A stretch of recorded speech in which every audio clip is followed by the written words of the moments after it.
Now in this video I am going to discuss about the multiplication of viruses that takes place in animal cell.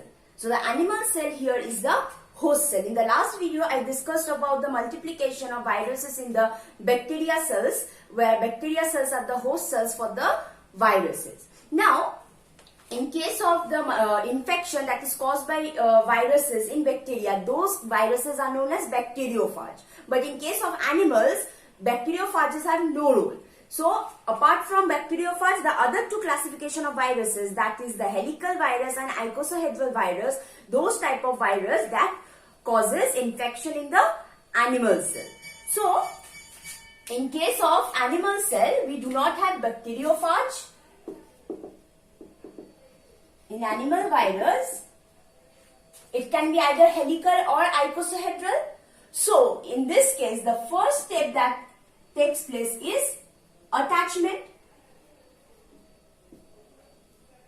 Now in bacterial cell, the attachment was occurring by the tail fibers that were present in the bacteriophage.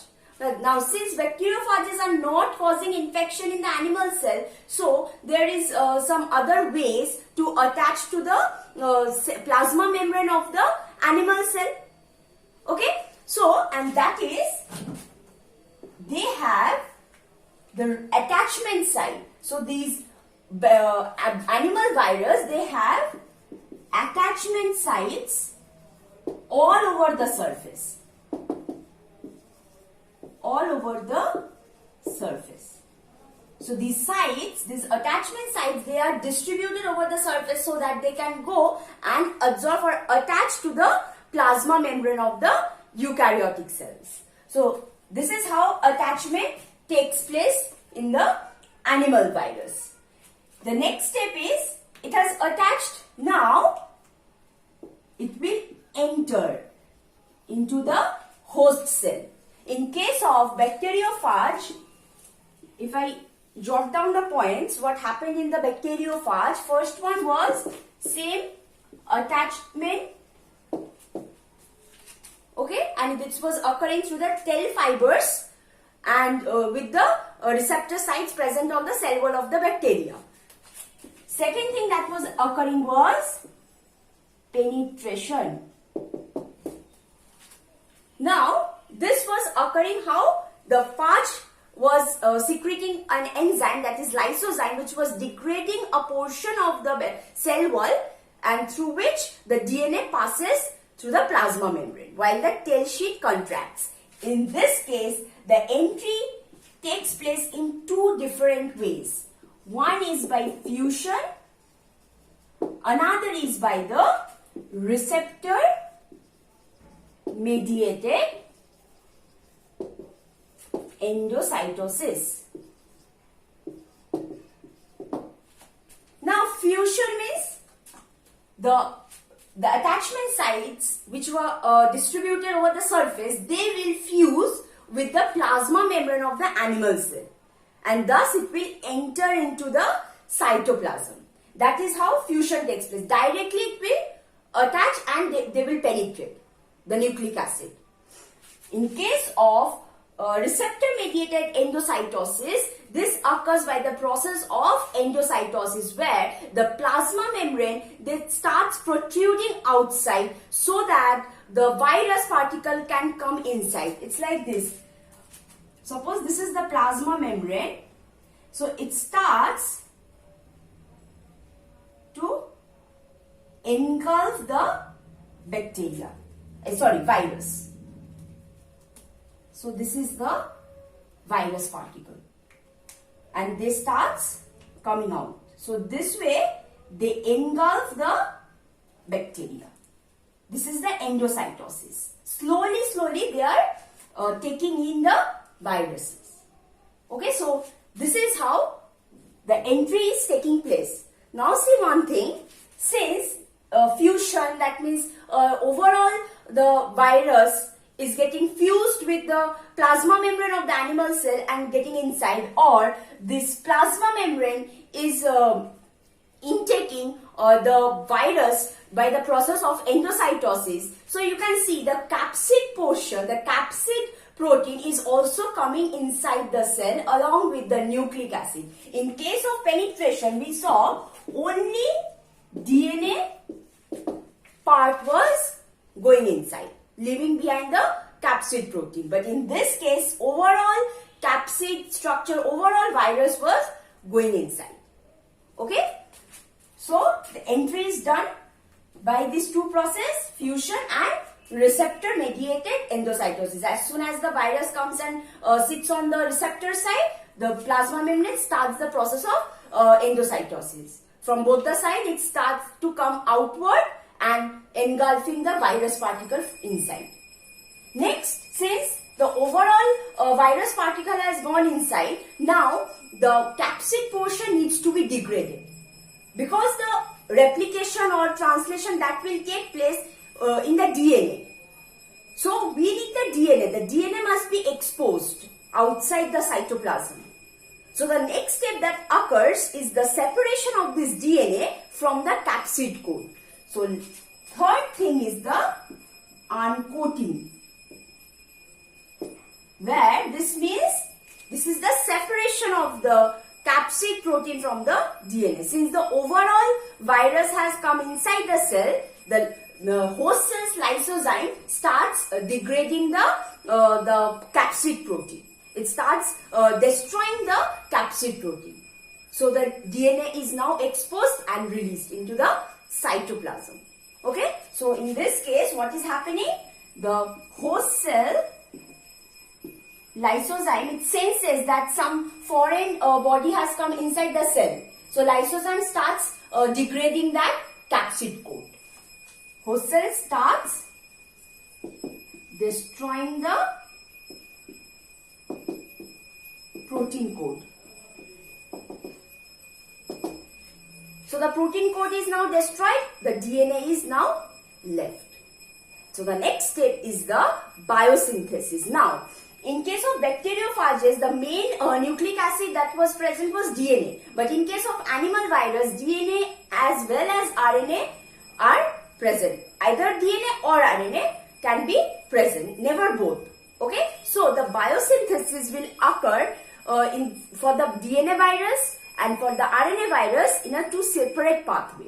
So we will see the biosynthesis of DNA virus first and then the RNA virus, because in the RNA virus there is a positive strand RNA, negative strand RNA. So the biosynthesis for them is quite different from the DNA virus. So let's see the biosynthesis of the DNA virus. This is the biosynthesis process. Now in case of animal virus, it contains both DNA or RNA. So it has DNA virus as well as RNA virus.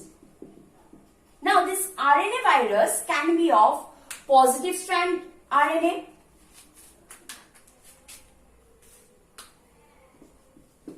it could be positive strand, it can be negative strand, it can be retrovirus. Okay? Now, what is happening, if I tell you in short, in case of DNA virus, suppose this is the DNA of the virus, some portion of this viral DNA is forming the mRNA, and this is called the early genes or early proteins, we can say. The mRNA, which in turn will be forming the proteins, this is called early proteins. And this gene, these are encoded by the gene of the virus, viral DNA. And that gene is called the early gene. And using these proteins, they will multiply the viral DNA. And here the mRNA that is synthesized here using the enzymes of the host cell. It uses the RNA polymerase of the host cell and synthesizes this mRNA, same for the translation of the protein. So whatever they are doing, they are using the machinery of the host cell. They have hijacked the machinery of the host cell. Clear? And this part which is left behind, this is called the late gene. And this will encode the protein, capsid protein, other lysozymic enzymes, many other things. Okay. So this is the picture what happens in the DNA virus. Now let's look at the scenario inside the host cell. Now suppose, so we are doing the DNA virus and this is the host cell. It has the nucleus. This is the nucleus of the host cell.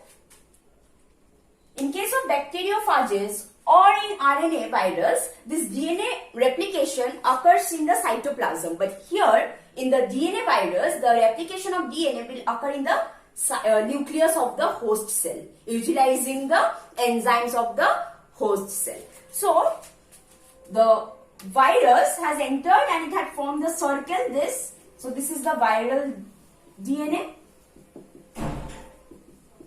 The green one will be the viral DNA, okay? Now this has entered into the nucleus.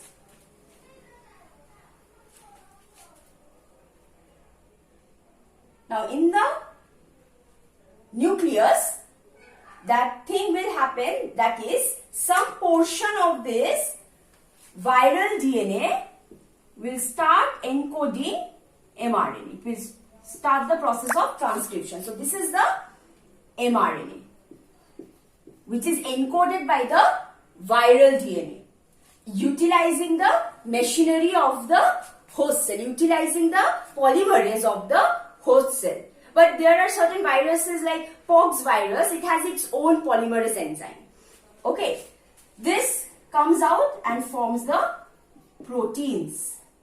These proteins will help in the multiplication of the viral DNA. So that's why this portion was first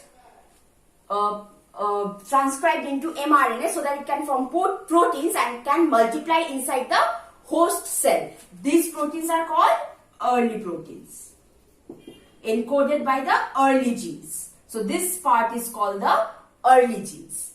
Now, when this has occurred, this will be followed by the formation of the late protein. So this portion will be the late gene.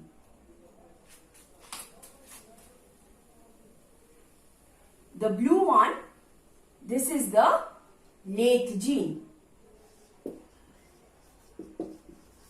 This late gene will be transcribed and translated into the late proteins, that is the capsid protein or other proteins which are required for maturation or for the release of the viruses out from the host cell.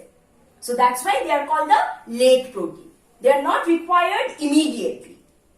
Clear? So this is the biosynthesis process that is occurring in the DNA virus. First, it enters in the multiplication is taking place, the replication of DNA taking place inside the nucleus. A portion of the viral DNA was first transcribed into mRNA, which was forming the proteins, that is the early protein. Next, at the end, this late genes was transcribed into mRNA and finally the proteins to form capsids and the other enzymes. So these are the late proteins. Now we will see the biosynthesis in RNA virus. This is the biosynthesis of the RNA virus. Now in case of RNA virus, it can be positive strand RNA, negative and retrovirus. In case of positive strand, its strand or the mRNA is similar to the viral mRNA. So it can be directly translated to proteins. But in case of negative strand, it has to be first converted into positive strand so that translation can take place. Protein synthesis can occur. And both of them requires RNA dependent RNA polymerase. And in case of retrovirus, it uses the enzyme retrotranscriptase.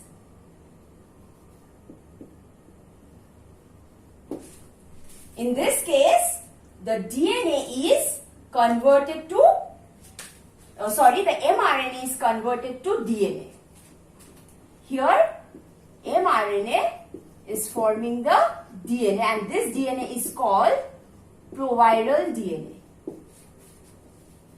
So this is the picture of the RNA virus. Now, in case of RNA virus, everything, replication, transcription, translation, everything is occurring in the cytoplasm of the host cell using the enzymes of the host cell. So suppose this is the host cell.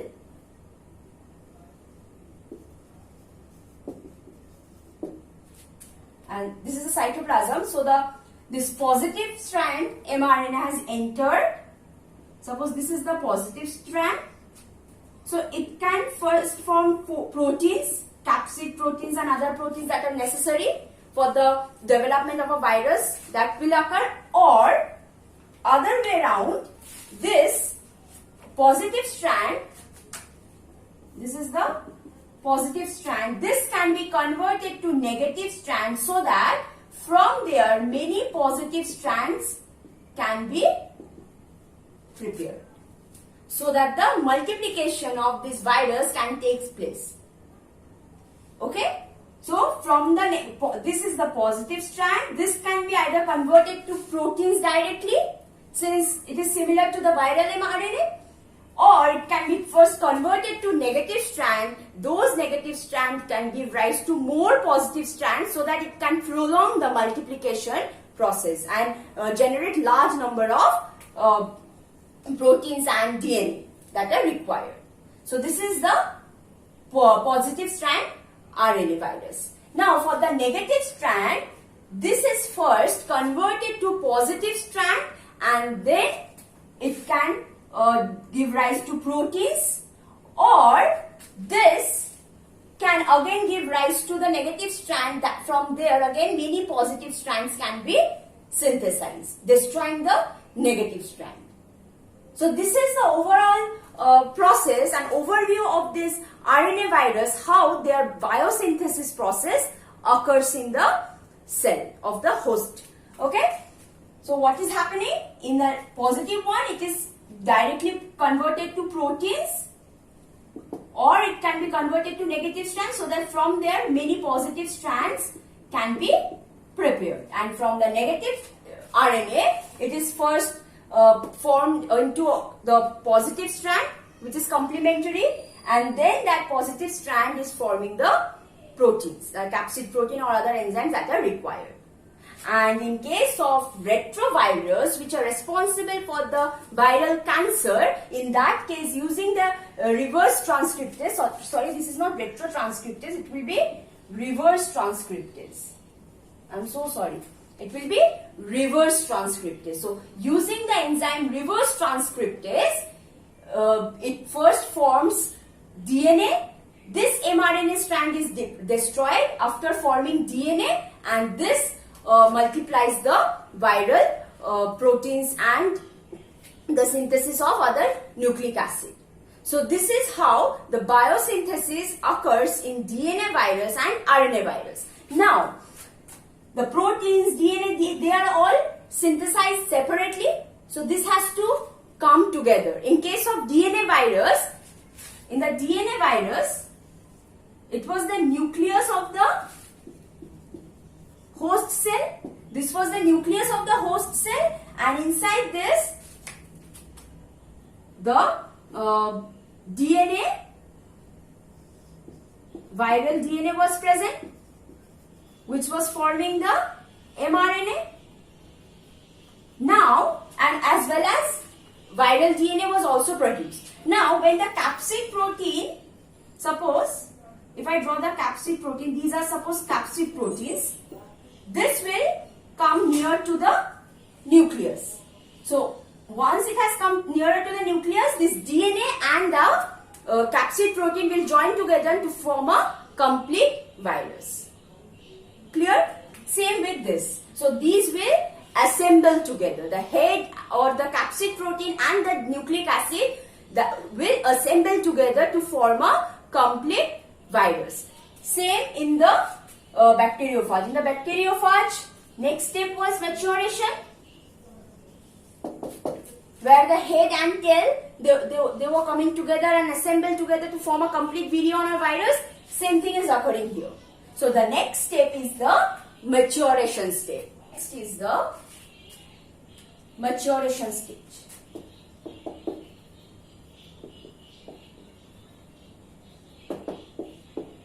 Where the capsid proteins and DNA or RNA, they will come together and assemble.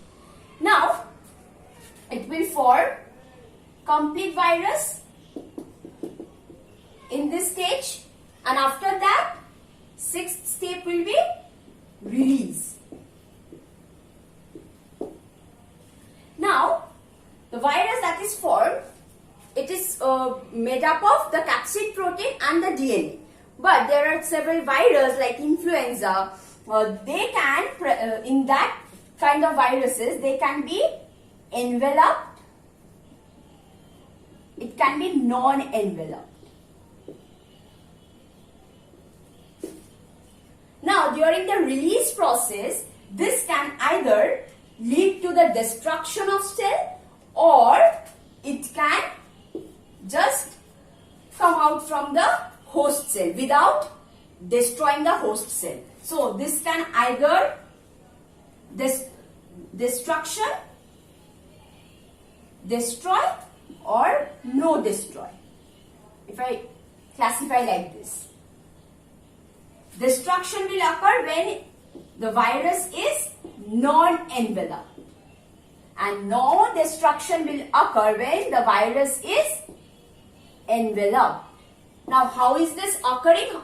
From where is this envelope coming from? This envelope is made up of lipids, proteins, carbohydrate. Remember, I discussed this in my previous video, in the first video on the virus.